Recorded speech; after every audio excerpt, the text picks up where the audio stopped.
Maths classes पर आपका स्वागत है। आज हम करेंगे कक्षा 10 विषय गणित अध्याय 6 और जिसका नाम है त्रिभुज। तो त्रिभुज को शुरू करेंगे। उससे पहले हम चर्चा करेंगे त्रिभुज के प्रकार। त्रिभुज के प्रकार देखो, त्रिभुज के प्रकार हम दो आधार पर करेंगे, एक तो भुजाओं के आधार पर, दूसरा कोणों के आधार पर। तो हमें पता है भुजाओं के आधार पर त्रिभुज 3 प्रकार का होता है और कोणों के आधार पर भी त्रिभुज 3 प्रकार का होता है। तो भुजाओं के आधार पर जैसे समबाहु त्रिभुज, समद्विबाहु त्रिभुज और विषमबाहु त्रिभुज। जो समबाहु त्रिभुज होता है उसमें त्रिभुज की जो तीनों भुजाएं होती हैं वो समान होती हैं। तीनों भुजाएं क्या होती हैं? समान। जैसे हमारे पास ये त्रिभुज है ए बी सी। अगर इसमें ए बी सी और ए सी अगर तीनों ही भुजाएं समान है तो हम कहेंगे कि त्रिभुज ए बी सी एक समबाहु त्रिभुज है। इसी प्रकार से समद्विबाहु त्रिभुज में क्या होता है? कोई भी दो भुजाएं समान होती हैं। क्या लिखेंगे यहाँ पर? कोई दो भुजाएं समान होती हैं। जैसे हमारे पास ये वाली त्रिभुज है ए बी सी। अगर इसके अंदर ए बी और ए सी बराबर हैं और बी सी छोटी या बड़ी है इनसे, तो हम कहेंगे ये जो त्रिभुज है वो कैसी है? समद्विबाहु त्रिभुज है। इसी प्रकार से विषमबाहु त्रिभुज, इसमें क्या होता है? कोई भी भुजा समान न हो, या ये कह दें तीनों भुजाएं असमान हो, तीनों ही भुजाएं असमान हो, उसे कहते हैं विषमबाहु त्रिभुज। जैसे ये वाली त्रिभुज हम लेते हैं। इस त्रिभुज में क्या है? जो भुजा ए बी है उससे बड़ी भुजा ए सी है और उससे बड़ी भुजा बी सी है। तो इस प्रकार की त्रिभुज को हम कहेंगे विषमबाहु त्रिभुज। आगे हम त्रिभुज के प्रकार करेंगे कोणों के आधार पर। तो कोणों के आधार पर भी हमें पता है त्रिभुज 3 प्रकार की होती है। सबसे पहले न्यून कोण त्रिभुज। अब न्यून कोण त्रिभुज में क्या होता है? तीनों कोण न्यून कोण होते हैं। तीनों कोण क्या होते हैं? न्यून कोण। या ये कहें, ये भी कह सकते हैं कि इसके जो तीनों कोण होते हैं वो 90 डिग्री से कम होते हैं। तो इस प्रकार की त्रिभुज होगी, इसमें तीनों कोण क्या होंगे? 90 डिग्री से कम होंगे, तो उसको कहेंगे न्यून कोण त्रिभुज। समकोण त्रिभुज में क्या होता है? समकोण में एक कोण, कोई भी एक कोण क्या होता है? 90 डिग्री का होता है। इस प्रकार की त्रिभुज होती है जिसके अंदर एक कोण 90 डिग्री का होता है, बाकी दोनों कोण क्या होते हैं? 90 डिग्री से कम होते हैं। तो इस प्रकार की त्रिभुज को हम कहते हैं समकोण त्रिभुज। उसके बाद में अधिक कोण त्रिभुज। अधिक कोण त्रिभुज में क्या होता है? एक कोण जो होता है ना, अधिक कोण त्रिभुज में एक कोण 90 डिग्री से अधिक होता है।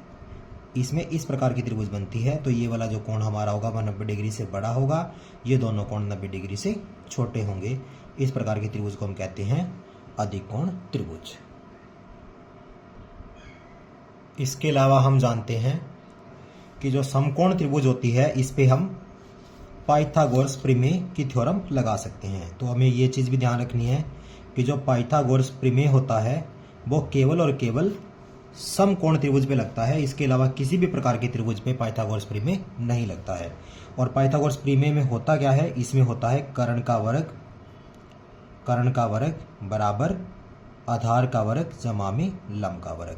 ये केवल और केवल समकोण त्रिभुज में लगता है, क्योंकि हमें पता है कि जो 90 डिग्री का कोण होता है उसके जो सामने वाली भुजा होती है उसको कहते हैं कर्ण। तो इसमें एक कर्ण होता है, एक होता है आधार और एक होता है इसका लंब।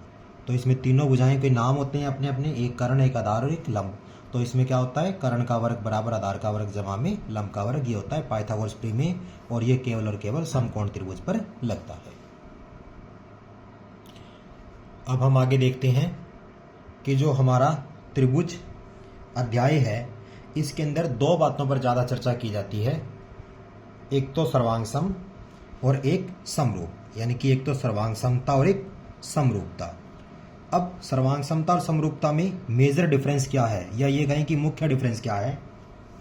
जो मुख्य डिफरेंस ये है कि जो समरूपता होती है उसमें रूप समान होता है, मतलब एक जैसा रूप होता है। सर्वांग समता में क्या होता है, रूप भी एक जैसा होता है और आकार भी एक जैसा होता है। तो आगे जब हम इसके पे चर्चा करेंगे तो और इसको अच्छे से समझेंगे कि सर्वांग समता में रूप भी एक जैसा और आकार भी एक जैसा, जबकि समरूपता में केवल रूप एक जैसा होगा, आकार अलग अलग हो सकते हैं। तो सबसे पहले देखो, जो सर्वांग समता होती है उसमें क्या होता है, संगत कोण बराबर होते हैं और संगत भुजाएं भी समान होती हैं। मतलब सर्वांग समता कहाँ होती है, जहाँ पे कोई दो आकृतियों के या दो बहुभुजों के संगत कोण बराबर होते हैं और संगत भुजाएं भी समान होती हैं। जैसे हमने दो त्रिभुज को लिया, ये पहली त्रिभुज और ये दूसरी त्रिभुज। पहली त्रिभुज का मैं नाम दे रहा हूं ABC और दूसरी त्रिभुज का मैं नाम दे रहा हूं PQR। मैंने कहा कि A कोण इसका 60 डिग्री का है, B कोण इसका 50 डिग्री का है और C कोण इसका मान लो 70 डिग्री का है। इसी प्रकार से इसमें A कोण 60 डिग्री का है, P कोण 60 डिग्री का है, Q कोण 50 का है और R कोण 70 डिग्री का है। तो इस त्रिभुज के तीनों कोण इस त्रिभुज के तीनों कोणों के समान है, यानी कि इसको कहेंगे हम संगत कोण इसके समान है, क्योंकि पहला कोण पहले के बराबर, दूसरा कोण दूसरे के बराबर और तीसरा कोण तीसरे के बराबर। एक तो इनके संगत कोण समान होनी चाहिए और संगत भुजाएं भी समान होनी चाहिए। मान लो AB अगर 6 सेंटीमीटर है तो PQ भी 6 सेंटीमीटर होनी चाहिए, AC अगर 8 सेंटीमीटर है तो PQ भी 8 सेंटीमीटर। इसी प्रकार से अगर BC 7 सेंटीमीटर है तो QR भी कितनी होनी चाहिए, 7 सेंटीमीटर। तब हम कहेंगे कि इसकी संगत कोण भी समान है और संगत भुजाएं भी समान है। तो हम कहेंगे कि दोनों त्रिभुज, कौन कौन सी त्रिभुज, एक तो ABC और दूसरी त्रिभुज PQR, दोनों क्या है, आपस में सर्वांग सम है। और ये सिंबल होता है सर्वांग समता का, इस प्रकार से सर्वांग समता। तो दोनों त्रिभुज सर्वांग सम कब होंगी, जब उनके संगत कोण समान होंगे और संगत भुजाएं भी समान होंगी। इसी प्रकार से संगत कोण अगर बराबर है और संगत भुजाएं अगर बराबर नहीं है लेकिन समानुपाती हैं, तो उस केस में कहेंगे कि दोनों त्रिभुज कैसी हैं, समानुपाती हैं, समरूप है। दोनों त्रिभुज कैसी हैं, समरूप हैं। तो इस प्रकार से हम कैसे सिद्ध करेंगे, देखो हमने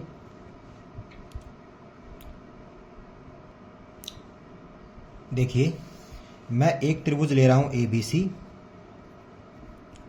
और दूसरी त्रिभुज ले रहा हूं PQR। A कोण मैंने कहा मान लो 60 डिग्री है, B कोण 55 डिग्री है, C कोण 65 डिग्री है। इसी प्रकार से यहाँ पे P कोण मैंने कहा 60 डिग्री है, Q कोण 55 डिग्री है और R कोण मैंने कहा 65 डिग्री का है। तो देखिए त्रिभुज ABC और त्रिभुज PQR के संगत कोण समान है। आगे देखिए, मैंने कहा AB अगर 6 सेंटीमीटर है और PQ मान लो 12 सेंटीमीटर है। इसी प्रकार से AC मान लो 5 सेंटीमीटर है और यहाँ से QR 10 सेंटीमीटर है। BC अगर मान लो यहाँ पे 7 सेंटीमीटर है तो QR होनी चाहिए 14 सेंटीमीटर। तब हम कहेंगे कि त्रिभुज ABC और त्रिभुज PQR दोनों आपस में क्या है, समरूप है। समरूप का हम इस प्रकार से सिंबल बनाएंगे, ये समरूप होगा। तो दो त्रिभुज कब समरूप होती हैं, जब उनके संगत कोण समान हो। देखो संगत कोण समान है ना, कोण A P के बराबर, कोण B Q के बराबर, कोण C R के बराबर और इसकी भुजाएं क्या है, समानुपाती। समानुपाती कैसे, 6 का डबल 12, 5 का डबल 10, 7 का डबल 14। या हम ये कहें कि AB BC और AC, इसको अगर हम भाग करेंगे PQ QR और PR से तो क्या होगा, तीनों समान आएंगे ना। चेक कर लो, देखो AB का मान 5 बटा में PQ का मान 12, BC का मान, AB का मान 6 है यहाँ पे, BC का मान 5, BC का मान 7 है, BC का मान 7, QR का मान 14। इसी प्रकार से AC का मान 5 और PR का मान 10। जब इसको हल करेंगे, देखो 6 बटा 12 कट कर क्या आएगा, 1 बटा 2, 7 बटा 14 भी कट कर 1 बटा 2 आएगा और 5 बटा 10 भी कटने के बाद 1 बटा 2 आएगा। मतलब इसकी जो भुजाओं का अनुपात है, इन दोनों त्रिभुज की भुजाओं का अनुपात क्या है, बराबर है। या ये कहें कि दोनों भुजाएं आपस में समानुपाती हैं, तो दोनों त्रिभुज कैसी होंगी, समरूप होंगी, यानी कि इनका रूप एक जैसा है और दोनों त्रिभुज के आकार अलग अलग हैं। यहाँ पे दोनों त्रिभुज का रूप भी एक जैसा है और आकार भी एक जैसा है, तो दोनों त्रिभुज कैसी हैं, सर्वांग सम। और यहाँ पर दोनों त्रिभुज कैसी हैं, समरूप। ठीक है ना। इसी प्रकार से हम चर्चा करेंगे समबाहु त्रिभुज की। कोई भी दो समबाहु त्रिभुज लो, आपने अगर पहली समबाहु त्रिभुज ली तो देखिए त्रिभुज ABC और दूसरी समबाहु त्रिभुज ले लेते हैं आपका DEF। अब जो समबाहु त्रिभुज होती है उसके बारे में हमें ये चीज पता होनी चाहिए कि समबाहु त्रिभुज के तीनों कोण 60 डिग्री के होते हैं। तो ये कोण भी 60 डिग्री का, ये वाला कोण भी 60 डिग्री का होगा, यहाँ पे ये वाला कोण भी 60 डिग्री का होगा। इसी प्रकार से जो हमने दूसरी त्रिभुज ली है DEF, ये भी समबाहु त्रिभुज है, तो इसके तीनों कोण भी 60-60 डिग्री के होंगे। तो हमारे पास इस त्रिभुज के संगत कोण, इस त्रिभुज के और इस त्रिभुज के संगत कोण क्या है? समान है। इसी प्रकार से इसकी भुजाएं जो होंगी, मान लो इसकी भुजाएं 5-5 सेंटीमीटर है, क्योंकि समबाहु त्रिभुज है। समबाहु त्रिभुज में क्या होता है? तीनों भुजाएं समान होती हैं।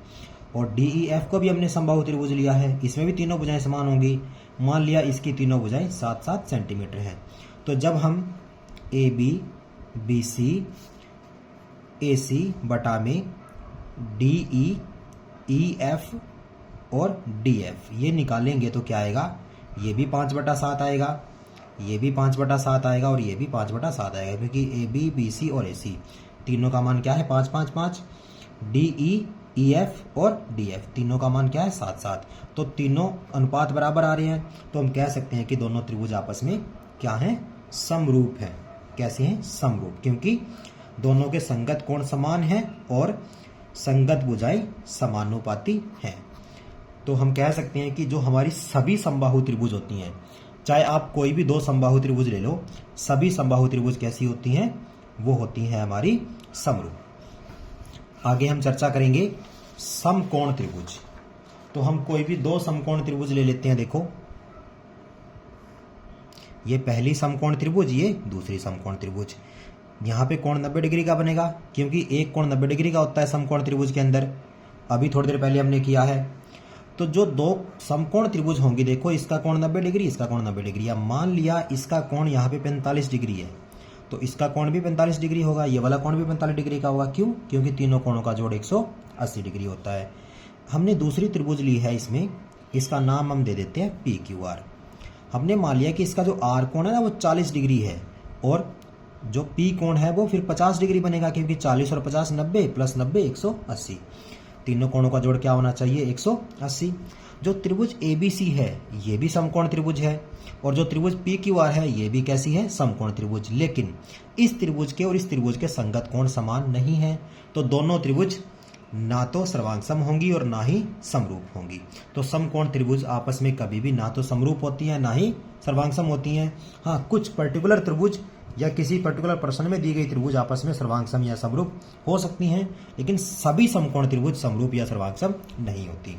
जबकि समबाहु त्रिभुज, सभी समबाहु त्रिभुज आपस में क्या होती हैं? समरूप होती हैं, लेकिन सभी समबाहु त्रिभुज आपस में सर्वांगसम नहीं होती। हाँ, कुछ त्रिभुज ऐसी हों जिसकी भुजाएं दोनों की बराबर हों, तो दोनों त्रिभुज कैसी हो जाएंगी? सर्वांगसम हो जाएंगी, क्योंकि त्रिभुज, समबाहु त्रिभुज में तीनों कोण 60 डिग्री, इसके भी तीनों कोण 60 डिग्री। अगर भुजाएं भी समान हैं तो देखो दोनों कंडीशन फुल हो जाएंगी। यहाँ पर संगत कोण बराबर और संगत भुजाएं समान, तो संगत कोण बराबर हो जाएंगे, संगत भुजाएं बराबर हो जाएंगी और दोनों त्रिभुज सर्वांगसम हो जाएंगी। लेकिन सभी समबाहु त्रिभुज सर्वांगसम नहीं होती, केवल और केवल समरूप होती है। इसी प्रकार से हम चतुर्भुज, चतुर्भुज की बात करेंगे। 4 भुजाओं वाली कोई भी बंद आकृति, उसको क्या कहते हैं? चतुर्भुज। तो चतुर्भुज के अंदर हम कुछ भी ले सकते हैं, जैसे हमने ये ले लिया, हमने आयत, और एक ये अलग चतुर्भुज ले लिया जिसकी कोई भी भुजाएं समान नहीं है, ये कह लो। ये चतुर्भुज मैंने लिया ABCD, इसका नाम दे देता हूं मैं PQRS। इसमें तो क्या है, मैंने आयत लिया है तो आमने सामने की भुजाएं बराबर होंगी। जैसे इसकी भुजा 5 है तो ये भुजा 5 होगी, ये अगर 3 है तो ये भी 3 होगी, और इसकी अलग अलग होगी। मान लो ये 2 है, ये 2.5 है, मान लो ये 3 है, और ये मान लिया हमने 3.6 है। तो अब देखो, कोई भी दो चतुर्भुज कभी भी आपस में ना तो सर्वांगसम होंगी और ना ही समरूप होंगी। क्यों? क्योंकि कोई भी त्रिभुज ले लो, जैसे एक आयत ली तो इसमें सभी कोण 90 डिग्री के होंगे, जबकि इसके कोण तो सभी 90 के नहीं होंगे, इसलिए दोनों त्रिभुज आपस में ना तो सर्वांगसम होंगी और ना ही समरूप होंगी। अब बात करेंगे वर्ग के। अगर देखो दो त्रिभुज हैं, जो दो चतुर्भुज हैं, कोई भी दो चतुर्भुज लेंगे तो आपस में ना तो सर्वांगसम होंगी ना ही समरूप होंगी। जबकि वर्ग जो होते हैं, वर्ग में एक खास बात होती है वो ये होती है उसकी चारों भुजाएं समान होती हैं। अगर हम चतुर्भुज सभी चतुर्भुज की बात ना करके सिर्फ वर्ग की बात करेंगे तो दोनों वर्ग क्या होते हैं, आपस में समरूप होते हैं। क्यों? क्योंकि अगर मैं यहाँ पे वर्ग ले रहा हूँ ABCD और यहाँ पे वर्ग ले रहा हूँ PQRS, तो क्या होगा देखो, इसके सभी कोण 90-90 डिग्री के, इसके भी सभी कोण 90-90 डिग्री के, तो संगत कोण समान हो चुके हैं। संगत कोण समान होने के बाद में वर्ग में क्या होता है, चारों भुजाएं समान होती हैं। मान लो इसकी भुजाएं 4-4 सेंटीमीटर की हैं, ये भी 4, ये भी 4, ये भी 4, और इसकी भुजाएं मान लो 5-5 सेंटीमीटर हैं। तो आप जब भुजाओं का अनुपात निकालोगे तो क्या आएगा, 4/5, 4/5, 4/5 और 4/5, मतलब सभी भुजाओं का अनुपात बराबर आएगा। तो सभी वर्ग आपस में क्या होते हैं, समरूप होते हैं, जबकि सभी वर्ग आपस में सर्वांगसम नहीं होते। हाँ, कुछ वर्ग अगर ऐसे हैं जिनकी भुजाएं समान हैं तो दोनों वर्ग आपस में सर्वांगसम हो जाएंगे, लेकिन सभी वर्ग आपस में समरूप होते हैं, सर्वांगसम नहीं होते। इसी प्रकार से देखो वृत्त, वृत्त में क्या होगा, देखो आप कोई भी वृत्त बना लो, छोटा बना लो, बड़ा बना लो, उन दोनों वृत्तों का रूप एक जैसा होगा। क्या होगा, रूप एक जैसा होगा। अगर रूप एक जैसा होगा तो हम उनको कहेंगे कि सभी वृत्त आपस में समरूप होते हैं, जबकि सर्वांगसम नहीं हो सकते। सर्वांगसम केवल वही दो वृत्त होंगे आपस में जिनकी त्रिज्या बराबर होगी, जिनकी क्या होगी, त्रिज्या बराबर। जैसे एक वृत्त ये है और एक वृत्त ये है, अगर इन दोनों वृत्तों की त्रिज्याएं अगर बराबर है, मान लो ये भी 2 सेंटीमीटर है और मान लो ये भी 2 सेंटीमीटर है, तो ये वाले दोनों वृत्त क्या हो जाएंगे, आपस में सर्वांगसम। और इस प्रकार के जो वृत्त होंगे जिनकी त्रिज्याएं अलग अलग है, मान लो इसकी त्रिज्या 2 सेंटीमीटर है, उसकी त्रिज्या मान लो 3 सेंटीमीटर है, तो दोनों वृत्त आपस में क्या होंगे, समरूप होंगे, लेकिन सर्वांगसम नहीं होंगे। तो हम कह सकते हैं कि सभी वृत्त समरूप होते हैं। अब हम करेंगे प्रश्नावली 6.1। तो 6.1 प्रश्नावली क्या दिया गया इसमें, पहले प्रश्न में, पहले प्रश्न में यह दिया गया है कि कोष्टकों में दिए गए शब्दों में से सही शब्दों का प्रयोग करते हुए रिक्त स्थानों को भरिए। तो सही कोष्टकों का, जो कोष्टकों में दिए गए शब्द हैं, इनमें से सही शब्दों का प्रयोग करके हमने क्या करना है, रिक्त स्थान भरने हैं। तो देखिए शुरू करते हैं। पहला पार्ट है पहले क्वेश्चन का, सभी वृत्त आपस में क्या होते हैं, अभी हमने चर्चा की है, सभी वृत्त आपस में क्या होते हैं, समरूप, सर्वांगसम नहीं होते हैं, क्या होते हैं, समरूप होते हैं। इसी प्रकार से सभी वर्ग, अभी हमने चर्चा की है, सभी वर्ग कैसे होते हैं, समरूप, सर्वांगसम नहीं होते हैं, क्या होते हैं, समरूप। तीसरा पार्ट है इसका, सभी डैश त्रिभुज समरूप होते हैं। कौन से त्रिभुज समरूप होते हैं, अभी हमने चर्चा की थी, समबाहु त्रिभुज। समबाहु त्रिभुज आपस में क्या होते हैं, समरूप होते हैं, जबकि समद्विबाहु त्रिभुज आपस में समरूप नहीं होते। आगे इसका फोर्थ पार्ट है, देखो, भुजाओं की समान संख्या वाले दो बहुभुज समरूप होते हैं यदि उनके संगत कोण क्या होने चाहिए, अभी हमने चर्चा की थी, समान होने चाहिए या क्या होने चाहिए, बराबर। तो कोष्टकों में जो दिया गया है वो शब्द दिया है में बराबर, तो उनके सभी संगत कोण क्या होते हैं, बराबर होते हैं। और उनकी भुजाएं जो संगत भुजाएं होती हैं वो क्या होती हैं, समानुपाती। संगत भुजाएं कैसी होती हैं, समानुपाती। आगे है हमारे पास क्वेश्चन नंबर 2, निम्नलिखित युग्मों के दो भिन्न भिन्न उदाहरण दीजिए। तो हमें दो भिन्न भिन्न उदाहरण देने हैं। तो पहला हमें पूछा है कि समरूप आकृतियां, हमें ऐसी आकृतियां बतानी है जो आपस में समरूप होती हैं। तो अभी हमने देखो यहाँ पे चर्चा की है, सभी वृत्त आपस में समरूप होते हैं, सभी वर्ग आपस में समरूप होते हैं, सभी समबाहु त्रिभुज आपस में समरूप होते हैं। तो हम कोई भी दो उदाहरण क्वेश्चन नंबर 2 के पहले पार्ट में दे सकते हैं। जैसे हम इसमें पहले उदाहरण दे रहे हैं कि सभी वृत्त समरूप होते हैं, सभी वृत्त कैसे होते हैं, समरूप होते हैं। और इसका दूसरा उदाहरण देते हैं, देखो, सभी वर्ग क्या होते हैं, समरूप होते हैं, सभी वर्ग आपस में समरूप होते हैं। इसी प्रकार से आगे इसका सेकंड पार्ट है, देखो, ऐसी आकृतियां जो समरूप नहीं है। अब ऐसी आकृतियां जो समरूप नहीं है, इसमें कौन कौन से आएंगे, हमने अभी थोड़ी देर पहले चर्चा की थी, कौन से, समकोण त्रिभुज। कौन से त्रिभुज, समकोण त्रिभुज समरूप नहीं होते। समकोण त्रिभुज समरूप नहीं होते। इसी प्रकार से एक और उदाहरण हम दे सकते हैं। हम इसमें सम द्विबाहु त्रिभुज का उदाहरण भी दे सकते हैं, विषम बाहु त्रिभुज का भी उदाहरण दे सकते हैं, कोई और जो भी तुम्हें ठीक लगे हम उसका उदाहरण दे सकते हैं। तो हम यहाँ पे ये कह देंगे कि सम द्विबाहु त्रिभुज समरूप नहीं होते हैं। इस प्रकार से हमने इन दोनों प्रश्नों को हल करना है। अब हम करेंगे इसका प्रश्न नंबर 3। तो प्रश्न नंबर 3 में है, देखो क्या दिया गया है इसमें ये दिया गया है, बताइए कि निम्नलिखित चतुर्भुज समरूप है या नहीं। अब देखो 2 चतुर्भुज हमें दिए गए हैं। पहला चतुर्भुज है A, B, C और D। दूसरा चतुर्भुज है P, Q, R, S। तो देखो दोनों चतुर्भुज में क्या है, इसकी भुजाएं क्या है, 1.5, 1.5, 1.5 और 1.5। और दूसरे चतुर्भुज की भुजाएं क्या है, 3, 3, 3 और 3। जब हम 1.5 को 3 से, 1.5 को 3 से, 1.5 को 3 से और 1.5 को 3 से भाग करेंगे तो दोनों चतुर्भुज की भुजाएं क्या हो जाएंगी, समानुपाती हो जाएंगी। यानी कि हम ये कह सकते हैं कि यहाँ पर हमारे पास क्या होगा, इसकी जो भुजाएं होंगी, कौन कौन सी भुजाएं, पहली PQ, दूसरी QR, तीसरी RS, चौथी SP। इसी प्रकार से इसकी भुजाएं PQ नहीं AB, इसकी भुजाएं कौन सी, AB, दूसरी BC, तीसरी CD और चौथी DA। तो इनकी चारों भुजाओं का जो अनुपात होगा वो क्या होगा, बराबर होगा। जबकि इसके कोण देखो, यहाँ पर तो ये कोण 90 डिग्री का है, यहाँ पर तो कोण 90 डिग्री का नहीं है, ये कोण तो 90 से बड़ा है, जबकि ये वाला जो कोण होगा वो 90 डिग्री से छोटा होगा। तो कोण ना तो SD के बराबर है, ना ही S, ना ही RC के बराबर, मतलब इस त्रिभुज का कोई भी कोण अगली वाले चतुर्भुज के कोई भी कोण के बराबर नहीं है। तो इनके संगत कोण समान नहीं है और भुजाएं समानुपाती हैं। तो संगत कोण ही समान नहीं है तो दोनों चतुर्भुज कैसे होंगे, समरूप नहीं होंगे। तो हम ये लिखेंगे कि दिए गए चतुर्भुज समरूप नहीं है, ये बता देंगे हम, क्योंकि इनके संगत कोण समान नहीं है। इस प्रकार से हम प्रश्नावली 6.1 को हल करेंगे।